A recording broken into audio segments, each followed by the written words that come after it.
Oi, gente, mais um vídeo aqui do Vira Votos para Lula no canal A Nova Máquina do Tempo, e o tema de hoje é como virar o voto dos liberais, aqueles que votam em João Amoedo, votaram no passado, né?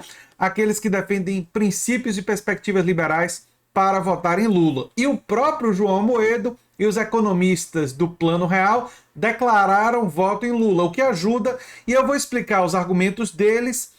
E especialmente os argumentos dos economistas do Plano Real se trata de um argumento muito poderoso. Eu vou deixar para o final e assista o vídeo até o final para vocês verem esse argumento, que é um argumento muito útil para converter liberais. Vale a pena lembrar que muitos dos liberais no primeiro turno votaram em Simone Tebet, portanto, assistam também meu vídeo de vira-votos de Simone Tebet para Lula, porque também vai ajudar vocês. Eu também vou falar da importância de defender a democracia e rebater argumentos de censura do TSE, a Jovem Pan e coisa desse tipo, porque pode ser jogado por liberais para vocês, e isso vai ajudar vocês a rebater esses argumentos. E se eles continuarem a insistir, mesmo depois que vocês rebaterem, aí vocês devem focar em outro eleitor, porque esse eleitor não tem jeito. O máximo que você vai fazer é fazer esse eleitor não votar em Bolsonaro. Uma coisa que eu esqueci de falar no vídeo Vira-Votos Ciro Gomes para Lula é que Ciro Gomes e Lula concordam na mudança da política de preços da Petrobras. Então é um argumento importante para converter eleitores de Ciro em eleitores de Lula. Foi um argumento que eu não utilizei naquele vídeo, mas acrescento aqui. Bem, o fato de Amoedo e economistas liberais do Plano Real estarem com Lula é um argumento que vocês devem utilizar para convencer os liberais. E vocês podem citar também que o vice de Lula é Geraldo Alckmin. E Alckmin defende claramente uma perspectiva do liberalismo social, uma perspectiva que está dentro do espectro liberal, e ele é o vice de Lula, não é? Além disso, alguns dos economistas que estão, digamos assim, aconselhando Lula são economistas, alguns neodesenvolvimentistas, alguns social-democratas, mas alguns liberais. Então, isso está fazendo parte do espectro. E é bom lembrar que Bolsonaro nunca foi liberal, votou, o histórico de votos do Bolsonaro como deputado mostra isso, e Bolsonaro furou o teto de gastos mais de uma vez, justamente para tentar se manter no poder. Portanto, usar o Bolsonaro como um exemplo de liberalismo é um grande equívoco, não é? Fora suas atitudes questionando a própria democracia. Então, um dos aspectos que vocês devem utilizar para argumentar com os liberais é a defesa da democracia. Liberais no Brasil, especialmente aqueles de classe média, tendem a ser pessoas que têm um certo apreço por valores democráticos. Não todos.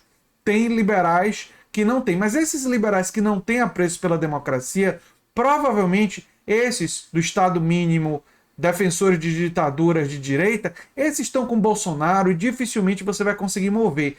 Você vai mover os liberais que têm um certo apreço pela democracia. Esses podem ser convencidos. Ora, esses vocês vão lembrar das frases do Bolsonaro. Bolsonaro dizendo: pode acontecer um novo 1964. Não é? Bolsonaro dizendo que admira a ditadura militar. Tudo isso vocês devem utilizar. Mas aí, quando vocês utilizarem isso, alguns podem dizer: ah, mas e o TSE? O TSE está censurando a Jovem Pan. Aí vocês vão explicar para essa pessoa que o processo normal para lidar com mentiras, que é o processo de você... Tem uma pessoa que solta uma mentira em relação a você, você processa essa pessoa por calúnia, não dá certo durante o período eleitoral, porque o tempo que levaria para ter uma decisão, o processo eleitoral já acabou e a mentira já influenciou votos. Diante disso, o TSE, e não é de agora, isso já tem mais tempo a legislação eleitoral, disse que uma mentira, clara mentira, vai ser punida rapidamente pelo TSE para reduzir o impacto eleitoral dessa mentira. Portanto, quando a Jovem Pan mentiu, e mentiu diversas vezes, o que o TSE disse? Vocês serão punidos com multas por essas mentiras. Porque se a gente for fazer o processo normal de processar por calúnia e tal, isso só vai ter, o jurídico demora, vocês sabem disso, o processo jurídico, isso só vai ser resolvido lá para janeiro, fevereiro, março do ano que vem, ou até daqui a um ano, pode demorar até mais, e aí a eleição já passou.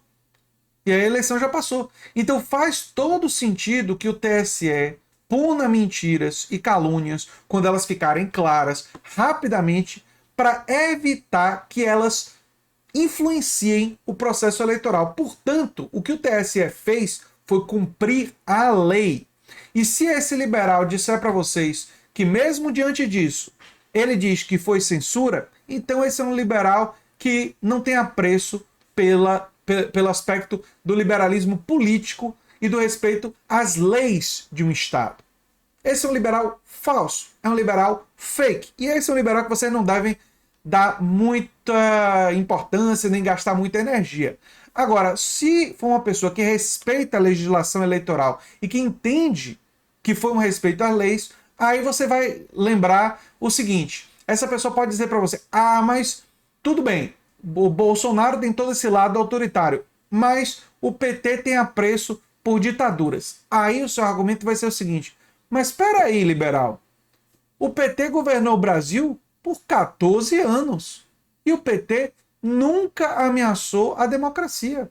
O PT venceu eleições, o PT no passado perdeu eleições e respeitou os resultados das eleições. Quem é que está questionando as urnas eletrônicas? Quem é que está questionando a legitimidade do processo da votação? Quem é que ameaçou questionar o resultado das eleições? Se essa pessoa for minimamente sincera, ela vai ter que reconhecer que é Bolsonaro e que não foi o PT.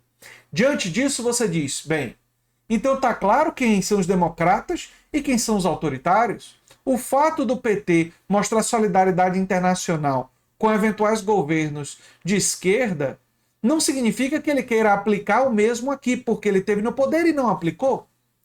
Significa uma política diplomática, de diplomacia, e que o PT tem, inclusive, com os Estados Unidos e com outros países, que eventualmente não tem necessariamente a mesma política e uma política tão amigável, não é?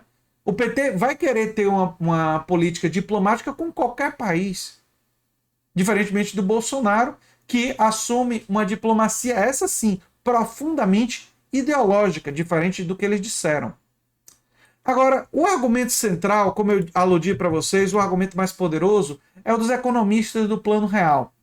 Quando o liberal, vocês soltarem todos esses argumentos e ele resistir, mas ponderar, vocês soltam esse argumento que é o argumento definitivo. É o seguinte: o Congresso, e foi isso que levou os economistas do Plano Real a apoiarem Lula, o Congresso brasileiro já está majoritariamente conservador, majoritariamente de direita. Só que ele tem já a presença de várias pessoas de extrema direita, reacionários. Se Bolsonaro ganhar um segundo mandato, ele vai tender a aumentar o número de ministros do Supremo, a controlar o judiciário e aí vai fazer uma escalada autocrática e autoritária. Para que exista o equilíbrio entre os poderes, para que exista um poder que contraria um pouco o poder do legislativo, é importante que no executivo tenha uma pessoa mais do campo da centro-esquerda. E isso vai fazer o liberal pensar na questão do equilíbrio dos poderes.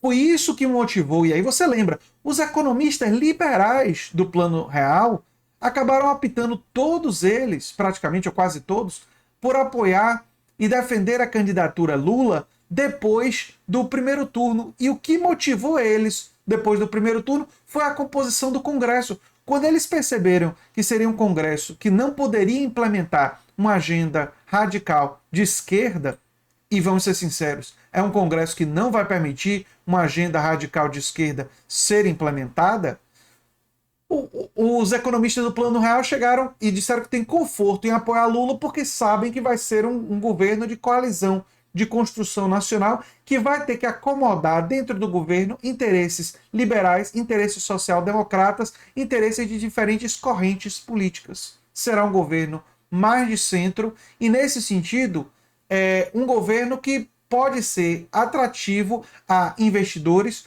atrativo o Brasil voltar a ser mais respeitado no resto do mundo. Uma coisa que os liberais também vão gostar de saber é que uma política ambiental mais responsável vai fazer o Brasil mais atrativo para os países europeus e isso vai trazer investimentos para o Brasil.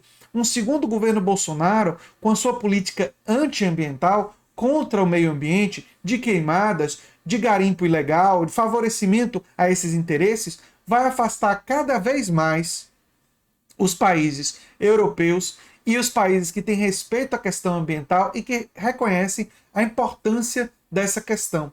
Então, liberais, se vocês querem votar com seu próprio bolso para garantir mais investimentos no Brasil, o voto tem que ser em Lula. Porque um voto em Bolsonaro é um voto que vai criar hostilidades, que faz o brasileiro ser mal visto no exterior. E isso é um fato.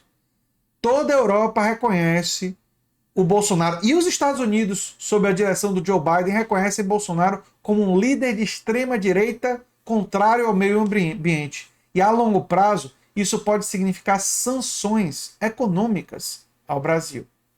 E eles devem pensar nisso antes de votar nessa eleição. Portanto, dá sim para convencer muitos liberais a votar em Lula e vários já declararam voto em Lula, como o João Amoedo, como os economistas do Plano Real.